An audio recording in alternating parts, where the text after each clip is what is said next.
There's a certain kind of person who can sit across from you, barely speak, and somehow know things about you that you never said out loud. They catch the pause before you answer, the smile that doesn't reach your eyes, the story that doesn't quite add up. Most people call that intensity. Some call it intimidating. A few just call it cold. But when that deep emotional radar is wired into an INTJ or INFJ brain, a mind built to analyze, to strategize, to see 3 moves ahead, something rare happens. The soft feeler and the sharp thinker become the same person. And that person is almost impossible to fool. By the end of this video, you'll understand exactly why the empath with an INTJ or INFJ mind is the one manipulators fear most. Not because they're cruel, but because they see everything and they finally stopped pretending they don't. We tend to split people into 2 boxes, the feelers and the thinkers, the warm ones and the smart ones, the heart and the head. But every so often, both live in the same skull. Picture the friend who remembers the exact thing you were anxious about 3 weeks ago, and also quietly predicted how the whole situation would end before it did. The coworker who senses the tension in a room the second they walk in, then maps out precisely who caused it and why. The partner who feels your mood shift from across the house and already knows the 3 reasons behind it. Psychologist Carl Jung described a function he called introverted intuition, a way of perceiving that works beneath the surface, assembling patterns the conscious mind hasn't even named yet. In the INTJ and the INFJ, that function sits in the driver's seat. Pair it with genuine empathy, and you get a mind that feels the room and decodes it at the same time. And here's what makes it rare. INTJs and INFJs together are only a few % of the population. Truly empathic ones, the ones who feel as sharply as they think, are rarer still. So if you've met one, you've met something most people go their whole lives without recognizing. We're going to walk through 7 reasons this combination is so powerful and why the people who underestimate it almost always regret it. Let's start with the one that surprises people the most. Most empaths feel. This one feels and explains. For the ordinary empath, another person's sadness arrives like weather. It just shows up, heavy and unlabeled. But the INTJ or INFJ empath does something different. They feel the emotion, and then their analytical mind immediately asks why. Where did this come from? What pattern is this part of? What happens next? Psychologist Daniel Goleman called this blend emotional intelligence, the ability to perceive an emotion and reason about it in the same breath. In most people, those 2 skills are uneven. In this type, they're fused. The feeling gives them the data. The thinking gives them the map. Here's what that looks like in real life. You tell them you're fine, and they don't argue. They just ask one quiet question about the exact thing you were actually upset about, the thing you didn't mention. And suddenly you're talking about what's really wrong, wondering how they got there. So when this person looks at you and seems to understand you better than you understand yourself, they probably do. They're not guessing. They're running the numbers on something they can feel. But feeling and analyzing at once is only the entry point. What they do with all that incoming information is where it starts to get unsettling. They notice the things you were sure nobody noticed. The micropause. The way your voice tightens on one specific name. The gift that was just a little too generous.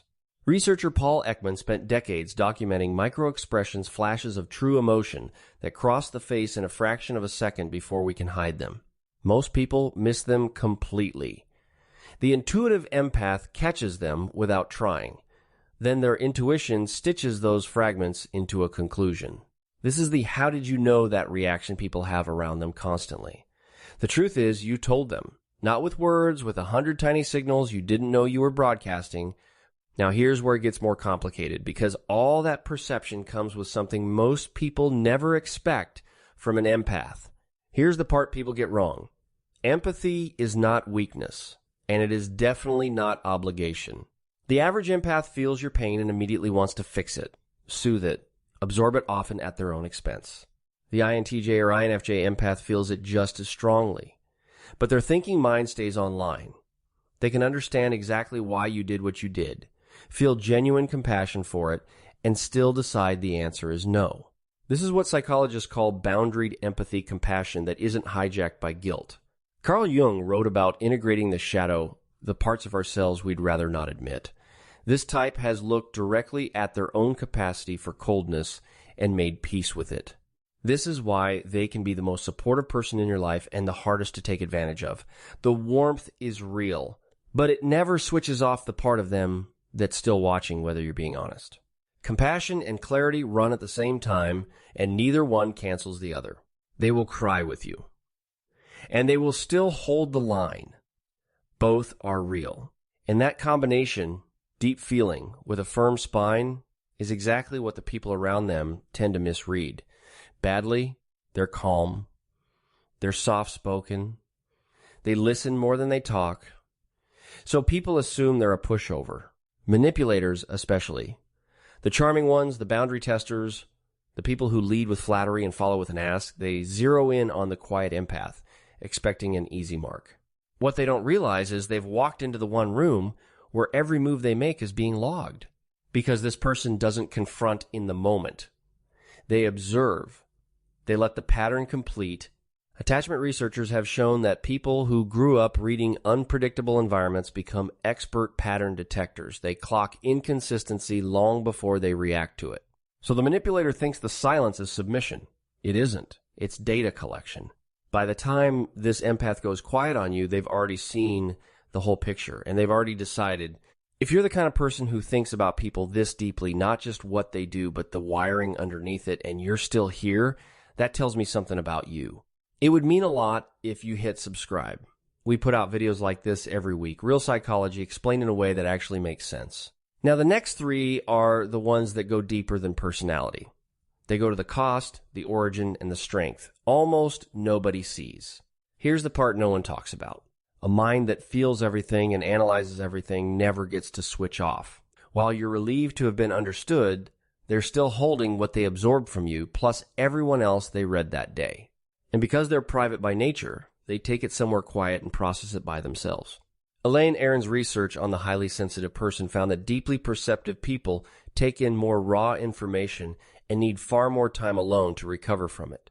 For the INTJ or INFJ empath, that need isn't a preference. It's survival. The solitude isn't them shutting you out. It's them decompressing from a level of input most people can't imagine carrying. And this is the hidden cost almost no one sees. The same radar that makes them so good at understanding others rarely gets pointed at their own exhaustion. They'll notice the smallest shift in your mood and completely miss that they haven't stopped to breathe in weeks. They pour out constantly, and they refill in silence, alone. So when this person disappears for a while, they're not cold. They're catching up on everything they felt for everyone, including you. But to understand where this whole way of being comes from, you have to go back further, usually much further. This kind of perception is rarely something they were simply born using this well. Usually, it was trained. Many intuitive empaths learned to read people early because early on, reading people kept them safe. A tense household.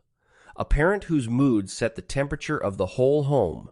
A childhood where you had to know what was coming before it arrived. Developmental psychologists, going back to John Bowlby's work on attachment, describe how a child in an unpredictable environment becomes hypervigilant, constantly scanning faces, tones, and footsteps for the next shift. Grow up doing that long enough, and the scanning never fully turns off. What started as a way to survive becomes a permanent way of seeing. The gift and the wound are the same instrument.